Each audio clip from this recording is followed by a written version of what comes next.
Assalamualaikum warahmatullahi wabarakatuh. Salam sejahtera untuk kita semua. Sahabat Lira, apa kabar? Mudah-mudahan dalam keadaan sehat walafiat dan tentunya dalam lindungan Allah Subhanahu wa taala. Bertemu lagi dengan saya Abi dalam video edukasi bersama Rumah Sakit Lira Medica, dan kali ini kita akan bahas mengenai atau mengupas tuntas tentang triase dari IGD dari Rumah Sakit Lira Medica.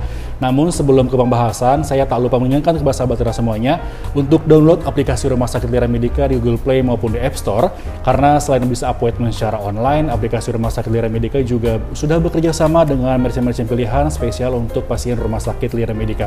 Dan juga tidak lupa kami untuk terus menginformasikan, jangan lupa follow akun Instagram Rumah Sakit Lira Medica, YouTube Rumah Sakit Lira Medica, dan juga sosial media TikTok Rumah Sakit Lira Medica di @rs_lira_medica. Oke, tanpa menunggu lama lagi, saya akan langsung menyapa Dr. Iqbal yang sudah hadir pada episode kali ini. Selamat siang dokter, apa kabar? Selamat siang, baik-baik. Sehat dok ya? Sehat, alhamdulillah. Dok, sebelum kita ke pembahasan mengenai triase nih dok, aku pengen tahu dulu, selain jadi dokter sibuknya apa nih? Ya kalau saya kebetulan karena dari dulu kan hobi olahraga ya, Betul. gitu ya, hobi olahraga ya, banyak sih olahraga yang saya suka. Kebetulan untuk saat ini saya lagi sedang goes ya. Seneng goes dok? Betul. Kayaknya mulai aktif lagi dok ya? Ya goes ya, tentunya dengan tetap menepati prosedur kesehatan ya, gitu, prosedur kesehatan. Jadi ya tetap di luaran kita pakai masker, ya tetap jaga jarak dan lain-lain gitu ya. Gitu. Dok, hari ini kita akan bahas mengenai triase IGD nih dok. Nah, boleh. Dr. Iqbal kan selaku memang bertugas di IGD Rumah Sakit Lira Medica gitu dok ya. Dan juga mungkin sahabat Lira ataupun saya sendiri sudah sedikit tahu ataupun tentang triase sendiri, tapi belum paham betul secara detail triase ini sebenarnya apa dok? Gitu. Triase itu adalah sebetulnya sebuah sistem ya, sebuah sistem yang tujuannya adalah untuk menetapkan skala prioritas berdasarkan tingkat keparahan pasien gitu ya. Jadi bahasa mudahnya seperti itu. Jadi sistem yang bertujuan untuk menetapkan skala prioritas. Nah, tujuan ditetapkannya skala prioritas itu apa ya? Tentunya untuk pasien safety ya, untuk aman pasien. Karena setiap pasien yang datang, terutama ke unit emergency gitu ya, ke rumah sakit pada umumnya, khususnya ke unit gawat darurat gitu kan, itu memiliki keadaan atau memiliki kondisi yang berbeda-beda berdasarkan tingkat keparahannya. Nah, tujuannya supaya ketika skala prioritas itu ditetapkan sehingga kita nggak salah menangani pasien yang mana nih yang harus kita utamakan gitu kan. Jadi jangan sampai pasien yang skala prioritasnya tidak emergensi itu yang kita dahulukan gitu ya. Begitu, kurang lebih begitu ya. Jadi kalau misalkan aku bisa garis besarkan adalah secara prosedural gitu dok ya. Jadi mana yang memang pasien secara emergensi yang perlu didahulukan dan tidak gitu kan untuk triase sendiri dok ya. Nah, sebenarnya kalau yang dimaksud ada triase di ruangan IGD gitu dok. Itu pengertiannya sama atau tidak dok?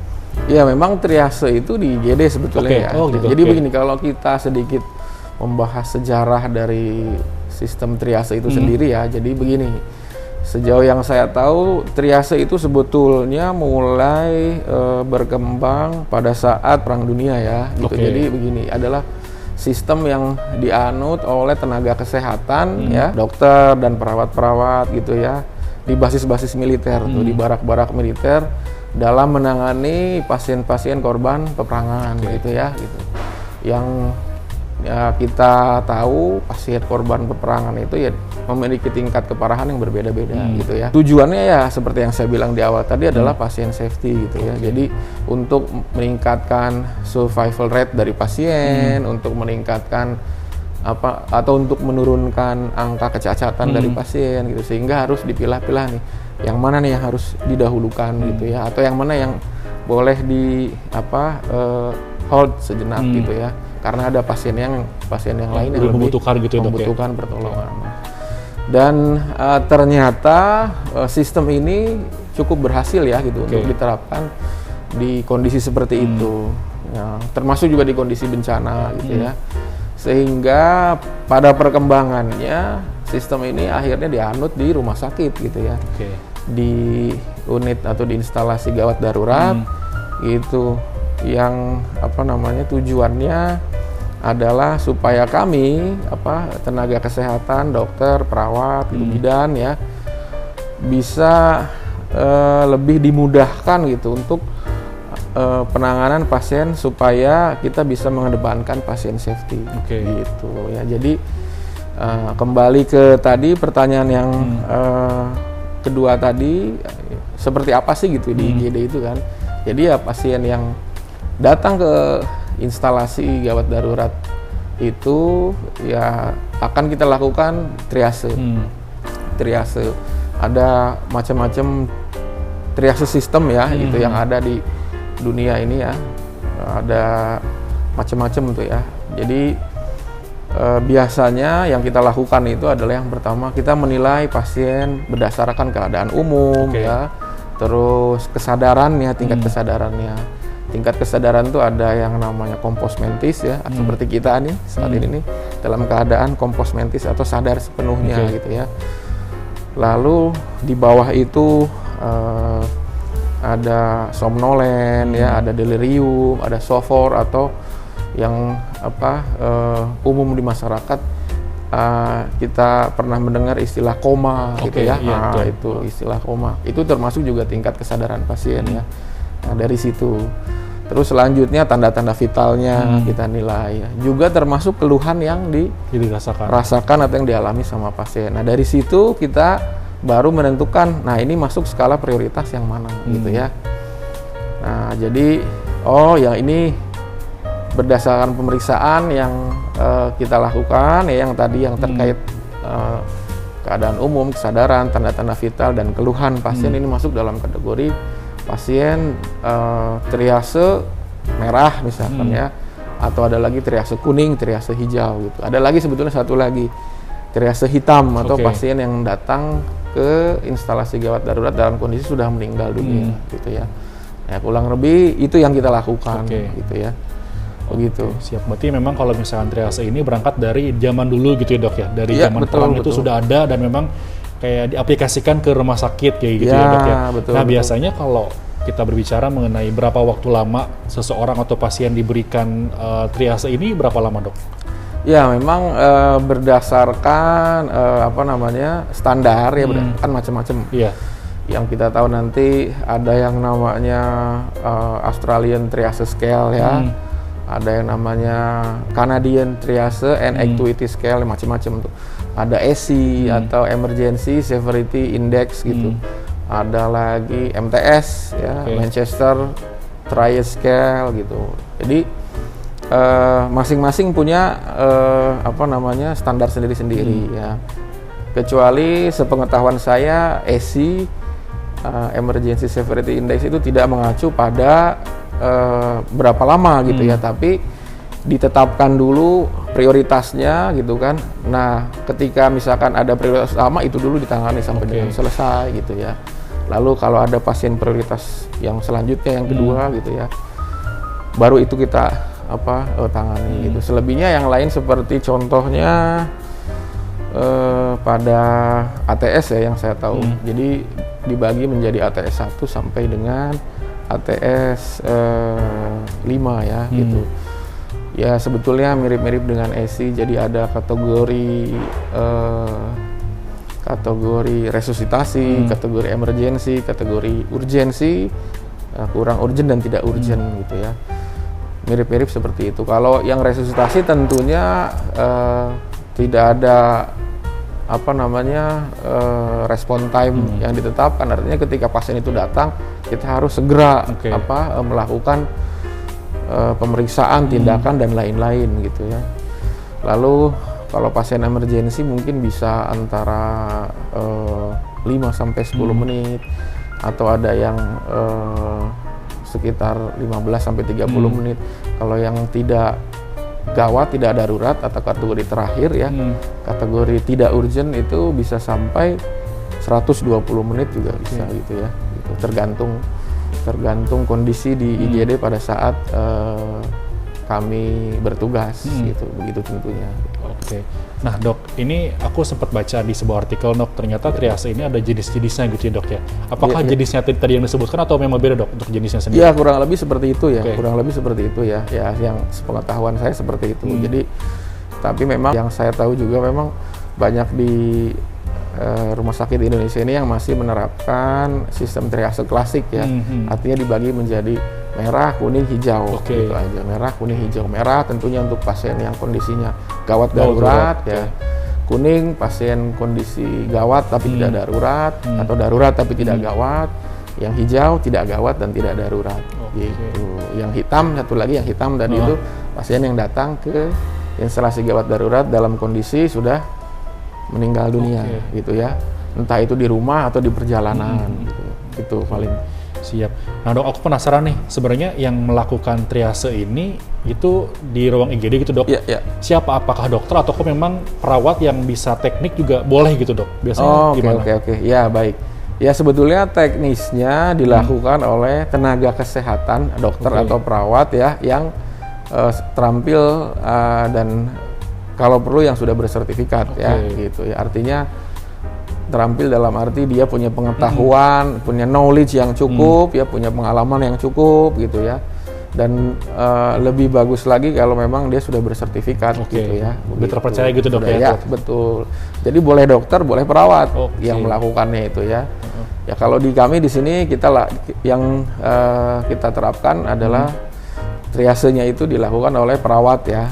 Perawat yang kita percaya bisa menilai kondisi pasien ya secara benar gitu ya.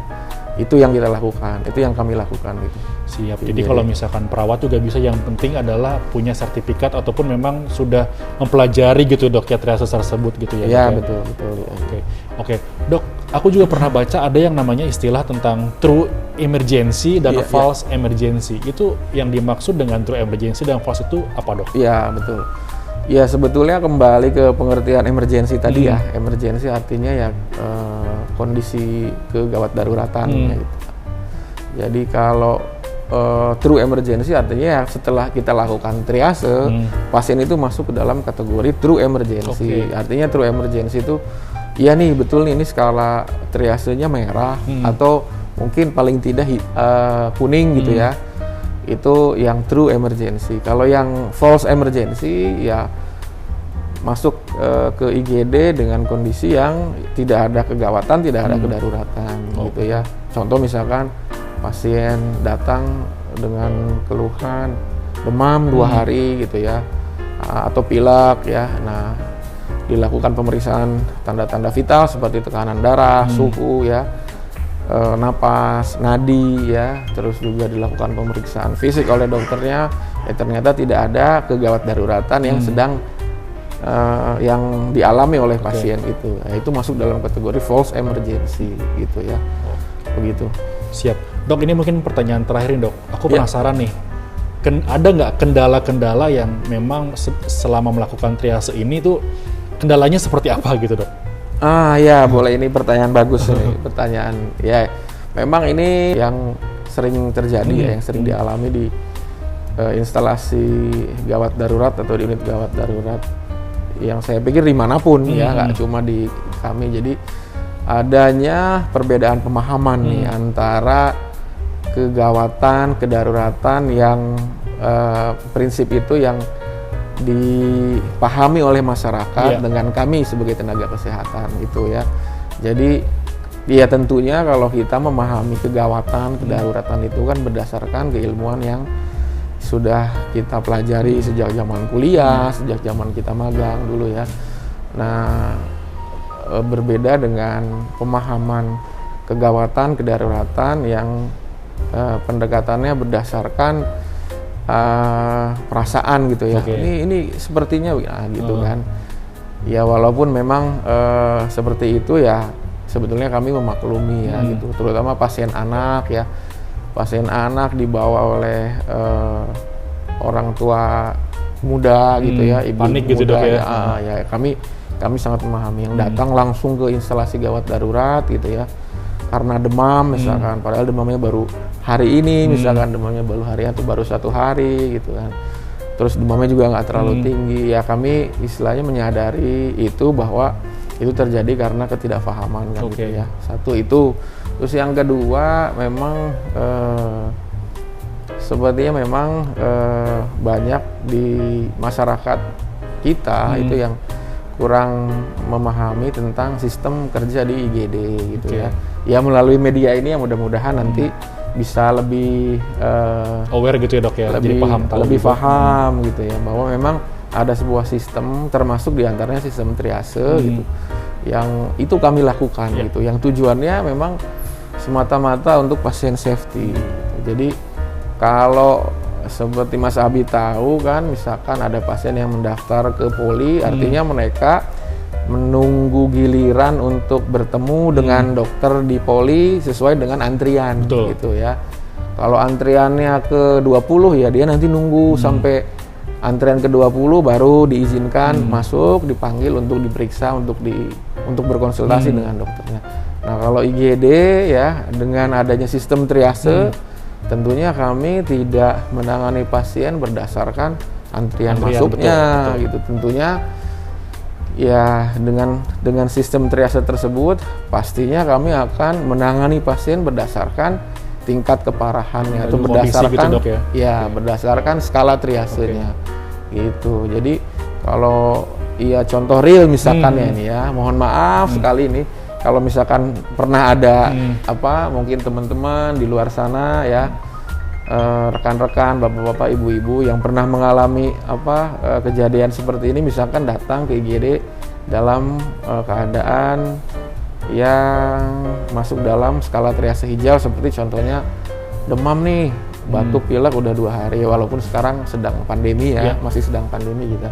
Demam, batuk, pilek 2 hari, terus nggak ada keluhan sesak nafas ya, tanda-tanda vitalnya bagus ya, suhunya mungkin demam ringan, misalkan suhunya demam tapi demam ringan, saturasi oksigen bagus ya, tentunya kami akan tempatkan pasien tersebut dalam tempat tidur, dalam bed yang masuk dalam skala triase hijau gitu ya. Ini daftar duluan nih misalkan ya, terus ketika kita akan memeriksa tiba-tiba datang pasien selanjutnya dalam kondisi nyeri dada misalkan ya, nyeri dada, keringet dingin ya, nyeri dada, nyeri skala nyerinya mungkin nyeri berat gitu ya, nyeri sampai wajahnya pucat gitu ya, keringet dingin. Nah, kita tentunya tim triase nanti akan menilai kondisi, dok ini ada pasien nih gitu, keluhannya begini, ini sepertinya ini pasien ini mengalami serangan jantung gitu. Oke, langsung kita tempatkan di bed merah ya, atau fasilitas resusitasi ya, pasti itu dulu yang akan kita dahulukan ya. Kita lakukan pemeriksaan tanda-tanda vital, bahkan pemeriksaan EKG ya, kita lakukan pemeriksaan yang lainnya, laboratorium dan lainnya gitu ya. Nah, sementara pasien yang tadi hijau yang baru masuk, yang duluan masuk tadi gitu kan ya, dengan segala hormat, dengan mohon maaf harus menunggu sampai kami selesai menangani pasien yang memang skala triasenya lebih parah atau lebih gawat, yang tingkat kegawat daruratannya lebih tinggi ya. Karena kondisi tersebut, jangan lupa bahwa kondisi tersebut adalah kondisi yang sangat mengancam jiwa gitu ya. Jadi karena kembali tujuannya adalah pasien safety ya, tujuannya ke situ. Jadi terpaksa kami harus menetapkan skala triase supaya tingkat kematian, tingkat keparahan itu bisa kita minimalisir gitu ya. Walaupun ya memang tentunya kita sebagai manusia ya, kita cuma bisa berusaha berusaha membuat sebuah sistem yang memungkinkan untuk kita bisa memberikan apa yang kita punya semaksimal mungkin gitu. Nah dok, tadi sempat dibahas mengenai kalau misalkan triase ini dibagi beberapa bagian ataupun memang ada yang namanya warna gitu dok ya, dari merah, kuning, hijau sama hitam gitu dok ya. Nah bisa dijelaskan kalau pembagiannya tersebut, kayak merah itu pembagian untuk siapa, hitam itu untuk siapa, kuning itu siapa dok? Iya betul. Ya, triase merah ya tentu saja pasien yang datang ke instalasi gawat darurat dalam kondisi yang sedang terancam gitu ya jiwanya. Biasanya pasien yang ABC-nya itu sedang bermasalah tuh. ABC itu airway, breathing, sirkulasi ya. Pasien yang depresi napas, sesak napas berat gitu ya. Terus pasien yang sedang mengalami serangan jantung, kita tahu ketika datang nyeri dada, hebat nyeri dadanya, nyeri dada kita bilang nyeri dada retrosternal ya, ada keringet dingin gitu ya, pucat mungkin wajahnya. Ya kita langsung tempatkan di fasilitas resusitasi untuk kita langsung tindak lanjuti gitu. Pasien cedera kepala ya, cedera kepala berat ya, atau juga pasien pasca kecelakaan dengan patah terbuka di tulang paha, itu juga termasuk pasien skala triase merah ya. Artinya pasien yang datang ke IGD itu dalam kondisi nyawanya sedang terancam, sehingga kita harus cepat melakukan tindakan ya. Gitu. Kalau triase kuning ya kita bagi menjadi pasien dengan kondisi gawat tapi tidak darurat, atau darurat tapi tidak gawat. Nah, gawat tapi tidak darurat itu artinya kalau gawat itu kan dia penyakitnya itu bisa menyebabkan kematian. Tapi saat itu kondisinya tidak darurat gitu. Contoh kasusnya pasien kanker stadium akhir ya. Pasien kanker pasien kanker nasofaring misalkan ya. Stadium akhir. Nah, dia datang ke IGD dalam kondisi sadar gitu ya. Kondisi sadar dibawa oleh keluarganya karena udah 2 hari nih dok, atau udah 3 hari nih susah masuk makan gitu ya. Lemas gitu. Cuma minum aja paling. Nah, itu kondisi itu bisa kita bilang kondisi yang masuk dalam skala triase kuning gitu ya. Kalau yang darurat tapi tidak gawat artinya kondisinya tidak mengancam nyawa gitu, tapi ada kedaruratan ya, ada hal yang harus kita tangani segera karena sifatnya mengganggu misalkan ya, membuat tidak nyaman. Contoh kasusnya seperti pasien vertigo, dia pusing berputar, muntah gitu ya. Jadi ada keluhan yang harus segera kita atasi ya, walaupun keluhan itu tidak mengancam nyawa gitu ya. Kalau yang hijau tentu saja tidak mengancam nyawa, juga tidak ada action segera dari kami untuk menangani keluhannya. Seperti tadi misalkan contohnya pasien demam yang gampang ya, boleh demam, batuk pilek, atau misalkan alergi nih, gatel dok katanya, ini tangan saya nih ini beruntusan nih tadi setelah saya makan udang misalkan. Nah, itu tidak gawat, tidak darurat. Tapi ketika sebetulnya bisa mungkin dia ke poli, cuma ketika masuk ke IGD ya tentunya kami akan coba mengarahkan dulu ya untuk berobat ke dokter spesialis kulit misalkan gitu ya, ke spesialis kulit ya untuk mengatasi keluhannya karena memang berhubungan dengan disiplin ilmu kulit ya, disiplin ilmu kulit.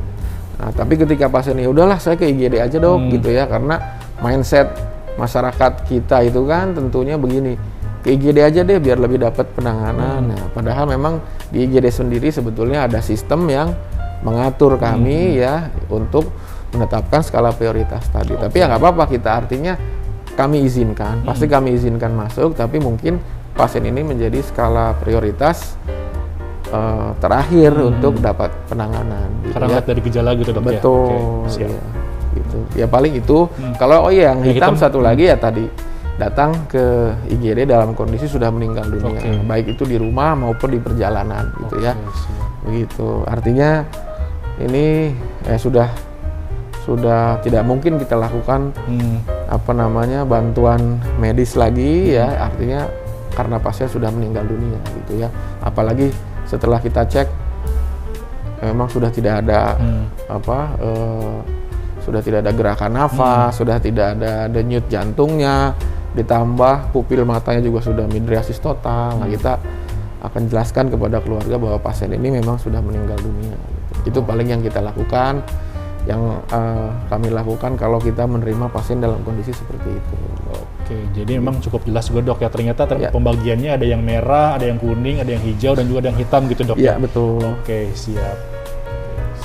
Kurang lebih seperti itu. Cukup menarik dan juga pengetahuan baru gitu dok ya. Jadi kalau misalkan sejauh ini kalau misalkan ke poli kan kita harus antri dulu sesuai dengan nomor antrian. Beda lagi dengan yang namanya kalau kita masuk ruang IGD gitu dok ya. Iya, betul. Dengan tadi ada sebutan kayak semacam triase merah ataupun hijau juga gitu dok ya.